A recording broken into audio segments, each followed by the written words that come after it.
বিয়ে করা 2 বছর পরে বোমা বলছেন আমাদের বাঙালি যে ভদ্রলোকের ছেলেকে বলছেন, তার হাজব্যান্ডকে বলছেন, দেখো তোমার ওই বন্দুক আমার খুব ভালো লাগে, তাই এই কাগজটা তুমি গ্রহণ করো। একটা লেটার দিলেন। লেটার হচ্ছে কি, তোমার বন্দুক আমার ভালো লাগে, আমি আজ থেকে তোমাকে আমার প্রতিরূপে বর্জন করলাম, ওই তোমার বন্ধুকে আমি প্রতিরূপে গ্রহণ করলাম। বলেন এবার সুখ। ওই মেয়েটি যদি ভগবত জ্ঞান থাকতেন, ও যদি ভগবান সম্পর্কে বুঝতেন, তাহলে এই কাজ করতে পারতেন। ওইরকম অনেক ছেলেরাও করছেন। ছেলেরা কি করছেন, ওই বলছে না, বলছেন কি বলছে, ভগবত জ্ঞান না থাকাতে কিছুদিন পরে 1-2 বছর পরে স্ত্রীকে ওরা ডিভোর্স দিচ্ছে। ওখানকার আইন, ওখানে কোনো সমস্যা নেই। সেজন্য আমাদের যদি এই পারমাত্মিক জ্ঞান আমাদের সন্তানকে, ছেলে মেয়েদেরকে আমরা প্রদান করতে পারি, আপনার সন্তান দেখবেন কখনো এই আচরণ করবেন না। নাহলে 24 ঘন্টা কি দেখছেন, ইন্টারনেট দেখছেন, টিভি দেখছেন, তারপর পাশ্চাত্য কালচারগুলো দেখছেন, যদি তাদের মধ্যে ভগবত জ্ঞান না থাকেন, তাহলে কাউকে রক্ষা করতে পারবেন না। ছোটবেলাতে ওরা গ্রামের বাড়িতে আছেন, এখানে অনেক পুজো হয়, অনেক উৎসব হয়, অনেক শিক্ষা পাচ্ছে। যখন শহরে যাবে তখন শিক্ষা পাবে না। তাহলে ওরা আমাদের এই সংস্কৃতি রক্ষা করতে পারবে না। আমরা সবাইকে কি বলছি, যে কোনো পরিবেশে আপনার সন্তানকে এই পারমাত্মিক শিক্ষা আপনারা প্রদান করুন। আমাদের স্কুলে, আমাদের ক্লাসে দেখুন, গান, নৃত্য, হারমোনিয়াম, মৃদঙ্গ, আপনার গিটার ক্লাস, সবকিছু শিক্ষা দেওয়া হচ্ছে। আমরা কেন করছি? আপনারা দেখুন, আমাদের সমাজে প্রচার নেই। অনেক ধর্মীয় মন্দির আছে, অনেক প্রতিষ্ঠান আছে, প্রচার নেই। তো আমরা করতে পারছি, যেমন আমার বউ বলছেন, আজকে যদি আপনারা যারা অভিভাবক আসতেন, আপনারা দয়া করে নিজেদের অর্থ দিয়ে এখানে সংসারকে নিয়ে না আসতেন, তাহলে আমাদের পক্ষে সম্ভব হতো না। আমরা আপনাদের হিসেবে ধন্যবাদ জানাচ্ছি। আরো ধন্যবাদ জানাবো আপনার সন্তান প্রয়োজনে আপনাদের এলাকার যে আমাদের ছাত্র সমাজের ক্লাস হয়, ওইখানে জানাবেন যথাযথ পড়াশোনা করছে কিনা, আমাদের শিক্ষা হচ্ছে কিরকম। প্রতিদিন অন্তত 15 থেকে 20 মিনিট ওরা কি করবেন, ওরা ভগবানের জন্য 2টা শ্লোক পাঠ করবেন বা 5 মিনিট হরিনাম করবেন, আর বাকি সময় ওরা পড়াশোনা করবেন। এটা হচ্ছে আমাদের শিক্ষা। এমন আছে কি, অনেকে মনে করে ইসকন আমাদের ছেলেকে মন্দিরে নিয়ে যাবেন। অনেকে বলে ইসকন হচ্ছে কি, ইসকনের শিক্ষা লাভ করলে ছেলেরা মাওলাকে আর কি দেবে না, বাদ দেবে না। এটা কিন্তু ভুল কথা। আমাদের ইসকনের যারা ভক্ত, ওরা যেভাবে মা বাবার সেবা করেন, অন্যরা সেটা, আমি বলবো অন্যরা সেটা আমার মনে হয়, জানি না, অনেকেই করলেও অনেকে হয়তো সেটা যথার্থ, অনেক পিতা মাতা ওইরকম সেবা পান না। কেননা আমরা জানি, আমাদের ছাত্র ছাত্রীরা জানে, আমার মা আমাকে গর্ভে কিভাবে ধারণ করেছিলেন, আমার জন্য আমার মা কত কষ্ট করেছেন, কত কষ্ট করে আমার মা আমাকে বড় করেছেন, আমার বাবা কত কষ্ট করে আমাকে মানুষ করেছেন, আমরা জানি। আমাদের আমি যে কথাটা বললাম, আমাদের যদি 20,000 ভক্ত হয়, তাহলে 200 ভক্ত হচ্ছে ব্রহ্মচারী, আর বাকি হচ্ছে কি গৃহস্থ।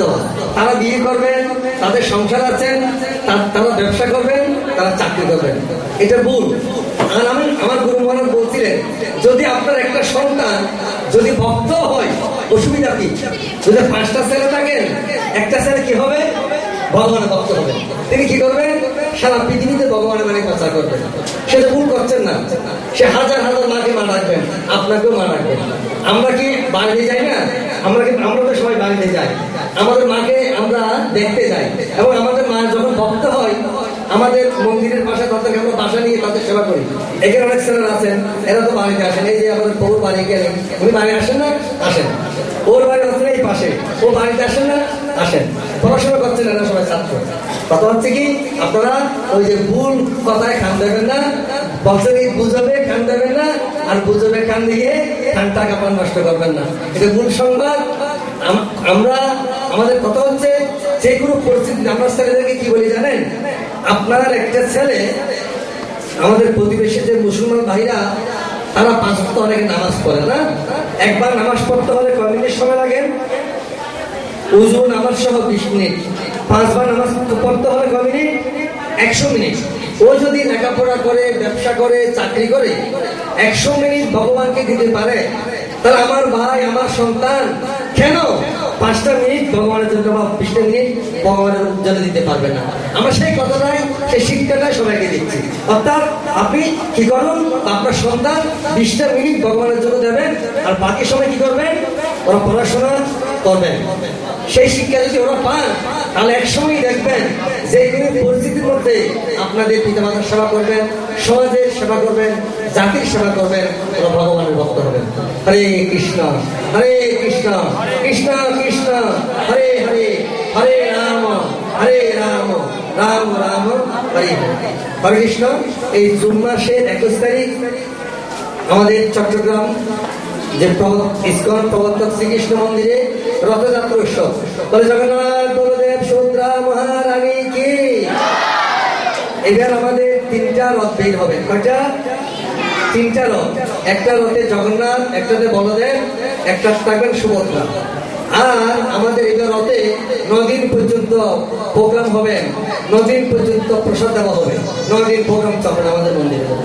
তাই এবার আমরা আশা করছি অন্তত 1 লক্ষ ভক্ত সমাগম হবেন। কত ভক্ত? 1 লক্ষ ভক্ত হবেন। তা আপনারা সবাইকে নিমন্ত্রণ।